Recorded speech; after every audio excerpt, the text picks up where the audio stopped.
த ஆங்விஷ்ட் man அப்படின்ற painting தான் வேர்ல்ட்லேயே most haunted painting. இந்த பெயிண்டிங்கோட கரண்ட் ஓனரோட பேர் வந்து ஷான் ராபின்சன். இந்த பெயிண்டிங் அவருக்கு வந்து அவங்க கிராண்ட் மதர் மூலியமாக கிடைச்சிச்சு. அவங்க கிராண்ட் மதருக்கு வந்து இது யாரோ கிஃப்ட் பண்ணியிருந்தாங்க.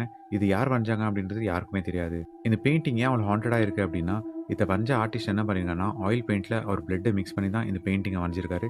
இன்னும் இதை வரைஞ்ச உடனே அவர் சூசைட் பண்ணி இறந்துட்டாராம்.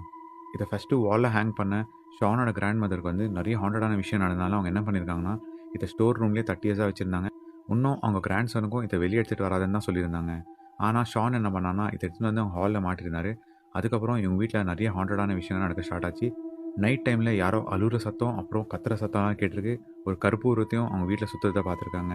ஈவன் நைட்டில் ஒரு நாள் தூங்குறப்போ அவங்க காலுக்கு அடியில் ஒரு கருப்பு மனுஷன் நின்றுட்டு இருக்கிறதையும் பார்த்துருக்காங்க. இந்த இன்சிடென்ட்க்கு அப்புறம் ஷான் என்ன பண்ணான்னா, இந்த பெயிண்டிங்கை ரிமூவ் பண்ணி அவர் ஸ்டோர் ரூமில் சேஃபாக வச்சுருக்காரு. ஈவன் அவர் என்ன சொல்கிறாருன்னா, இது ஸ்டோர் ரூமில் இருக்கிறது தான் எல்லாருக்குமே நல்லது அப்படின்றாரு. இந்த பெயிண்டிங்கை கிராஸ் வெரிஃபை பண்ண நிறைய பேரனாமல் எக்ஸ்பர்ட்ஸ் என்ன சொன்னாங்கன்னா, இந்த பெயிண்டிங்கில் ஒரு டார்க் எனர்ஜியை ஃபீல் பண்ண முடியுது அப்படின்னு சொன்னாங்க.